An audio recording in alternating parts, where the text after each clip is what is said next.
اپنے دل کو سمجھا لیتا۔ پھر بھی اس کے کان سفینہ کی بابت ہر بات جاننا چاہتے تھے۔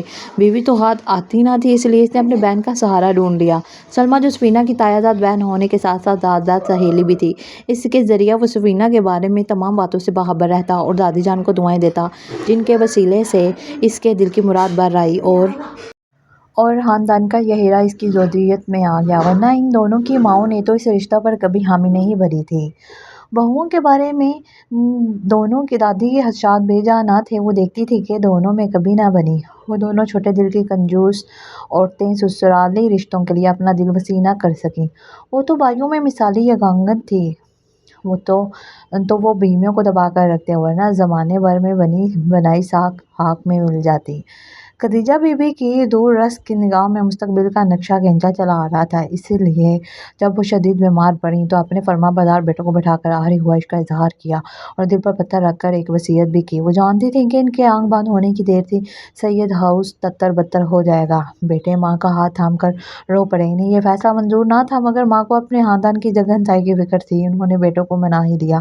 ماں کی آخری خواہش کا احترام کرتے ہوئے بیویوں کے مچلنے کے باوجود 5 سال پہلے سفینہ اور آفاق کا نکاح دھوم دھام سے کیا گیا تھا، جس میں دونوں ماؤں نے بجھے دل کے ساتھ شرکت کی۔ اماں کے انتقال کے بعد ان کا فیصلہ وصیت کی شکل میں یوں سامنے آیا کہ 1000 گز پر پھیلے ہوئے سید ہاؤس کو 2 حصوں میں بانٹ کر بیچ میں ایک دیوار کھڑی کر دی گئی۔ سب اداس تھے سوائے بطول اور صفیہ کے۔ انہوں نے ہاتھ پھیلا پھیلا کر ساس کو پہلی بار دعاؤں سے نوازا۔ بھائی، آپ تو جانتے ہیں نا، سفینہ تو پھر سفینہ ہے۔ اس نے چچی جان سے بارہا کہا کہ وہ برکت خالہ کی بیٹی کے لیے اس کے جہیز کے لیے رکھے ہوئے کپڑوں میں سے کچھ جوڑے نکال دیں، مگر وہ بدشگونی کرتی رہیں۔ اس نے کہا بھی کہ ایک مسلمان گھرانے میں شگن بدشگونی کا کیا کام؟ اس کا کہنا تھا، اسلام میں کسی بھی عمل کو بدشگونی کے مترادف قرار دینے کی ممانعت ہے، اور جہاں کسی یتیم کی مدد کا سوال آ جائے تو وہاں تو دین میں بہت وسعت ہے۔ مگر چچی جان کچھ سننے کو تیار نہ تھی۔ بس سفینہ نے آؤ دیکھا نہ تھا۔ وہ یہاں سے عیدی میں جو کام والے 10 جوڑے گئے تھے، باقی کے لوازمات کے ساتھ برکت خالہ کے یہاں دے آئی۔ چچی جان نے تو جو غدر مچایا جو شور مچایا وہ الگ، مگر جب سے یہ بات اماں کے علم میں آئی ہے وہ الگ۔ سفینہ سے ناراض بیٹھی ہیں۔ سلمیٰ نے ہنستے ہنستے سارا واقعہ بھائی کے گوش گزار کیا۔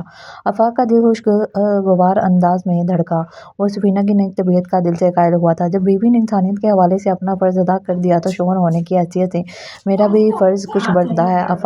آفاق بہن کی طرف سے دیکھ کر سوچتے ہوئے گویا ہوا اور اپنے کمرے کی طرف بڑھ گیا۔ سلمیٰ ناسمجھی کے عالم میں بھائی کی چوڑی پشت گھورتی رہی۔ ہائے میرے اللہ جی، میں کیا کروں؟ ایک نہ شد 2 شد، میں تو یہاں بہو کو ہی کوس رہی تھی، یہ بیٹے صاحب، ان سے بھی 2 ہاتھ آگے نکلے۔ صفیہ بی بی ہاتھ مال کر غصے کا اظہار کر رہی تھی۔ ارے بیگم صاحبہ، کیا ہوا؟ کچھ بتاؤ گی بھی؟ کیسے ہی واویلا کر کے میرا روزہ خراب کرو گی؟ ثاقب علی نے بد مزہ ہو کر بیوی کو گھورا اور جوتے پر کپڑا پھیرنے لگے۔ وہ دکاندار جان کی طرف کر رہے تھے۔ ان کا سونے کا خاندانی کاروبار تھا۔ دونوں بھائی صنعار تھے۔ 4 دکانیں شہر کے بڑے سراپا بازار میں واقع تھیں۔ ان کی ایمانداری کی وجہ سے جو ایک بار ان کے یہاں سے زیور بنواتا یہیں کا ہو جاتا۔ باپ کی چھوڑی ہوئی ایک دکان اور ان دونوں بھائیوں کی محنت سے اب 4 دکانوں میں تبدیل ہو چکی تھیں۔ ارے چھوڑیے، بس وہ ایسے ہی، آپ دکان پر جائیں، دیر ہو رہی ہوگی۔ صفیہ بی بی ایسی باتیں میاں سے چھپاتی تھی، مگر اب جوش و جذبات شوہر کے سامنے بے بہن کر کے پھنس گئی، لگی ٹالنے۔ نہیں، آپ بتائیے۔ آج ویسے بھی بھائی جان کو دکان پر کچھ کام تھا، وہ جلدی پہنچ گئے ہیں۔ ثاقب علی کچھ سوچ کر فرصت سے بیوی کے سامنے بیٹھ کر ہمتاً گوش تھے۔ مرتا کیا نہ کرتا کہ مصداق وہ شروع ہو گئیں۔ پچھلی گلی میں جو وہ برکت خالہ رہتی ہیں نا، جو ہماری بیٹیوں کے کپڑے سیتی ہیں، ان کی بیٹی کی عید کے بعد شادی ہے۔ انہوں نے رک رک کر بات شروع کی تھی۔ شوہر کے مزاج سے ڈر بھی لگتا تھا۔ وہی نا جن کے شوہر ابا جی کے ڈرائیور تھے اور ایک روڈ ایکسیڈنٹ میں جاں بحق ہو گئے تھے؟ ثاقب علی نے کچھ سوچتے ہوئے پوچھا۔ جی وہی برکت خالہ مدد مانگنے بطول کے پاس گئی تھیں۔ اس نے اپنے طور پر کچھ مدد کر دی ہوگی، مگر سفینہ نے ہمارے گھر سے گئی ہوئی عیدی کا سارا ثواب اٹھا کر اس لڑکی کی شادی کے لیے دان کر دیا، انہوں نے جلبلا کر کہا۔ ثابت علی کا چہرہ خوشی سے چمک اٹھا۔ بٹیا نے بہت اچھا فیصلہ کیا۔ میں باوجہ اور تمہیں اچھی طرح جانتا ہوں، اس بیچاری بیوہ کی کیسی مدد کی ہوگی۔ جبھی تو سفینہ بٹیا نے یہ قدم اٹھایا۔ تمہیں اس بات پر کیا اعتراض ہے؟ ثاقب علی کی بہو کا کارگزاری پر خوش ہوتے ہوئے کڑی نظروں بیوی کو گھورا اور پوچھا۔ نہیں جی، وہ آفاق بھی کل برکت خالہ کو بطول کی طرف سے آنے والے عیدی کے سارے کپڑے اور ساتھ میں کچھ پیسے بھی دے آیا۔ صفیہ بی بی منمناتی تو ثاقب علی دل کھول کر ہنسا۔ آپ سمجھتے کیوں نہیں، کیسی بدشگونی ہو گئی؟ صفیہ بی بی کا جلال لوٹ آیا۔ توبہ توبہ بیگم صاحبہ، کیسی باتیں کر رہی ہیں؟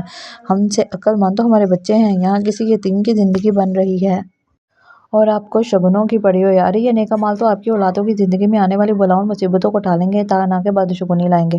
واہ اماں، آپ کے ایک دانش مند مندانہ فیصلے نے میرا گھر جنت بن گیا۔ صحیح کہا تھا کسی نے، ایک عورت ہی گھر کو جنت بناتی ہے یا دوزخ۔ آفاق جو کمرے میں چھپ کر ماں کی گفتگو سن رہا تھا، مسکراتا ہوا صحن میں آ کر باپ کے پہلو سے جڑ کر تخت پر بیٹھ گیا۔ صفیہ منہ بنا کر وہاں سے اٹھ گئی۔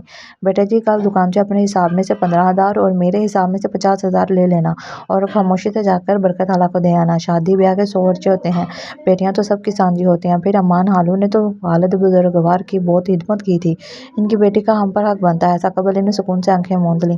ٹھیک ہے ابا جی، میں کل سارے پیسے خالہ کو دے آؤں گا۔ آفاق بھی باپ کی بات پر کھل اٹھا۔ اوہوں، صرف 50,000 خالہ کو پہنچانے ہیں؟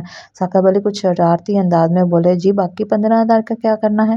آفاق نہ سمجھنے والے انداز میں باپ کو دیکھا۔ ارے سلمیٰ کو دینا کہ جا کر سفینہ کے لیے اچھا سا جوڑا اور باقی لوازمات لے آئے۔ بیوی کو عیدی نہیں بھیجو گے؟ ویسے اگلے سال سے تو یہ شگن بدشگنی کا سلسلہ ہی ختم ہو جائے گا۔ میں نے بھائی صاحب سے بات کر لی ہے، بقرعید کے بعد تم دونوں کی رخصتی کروا رہا ہوں۔ ثاقب علی نے اس کے کندھے پر ہاتھ رکھ کر دباؤ ڈالا اور پیار سے بولے۔ آفاق علی نے مسکرا کر باہر کی جانب قدم بڑھا دیے کہ نکی کرنے میں دیر کیسی۔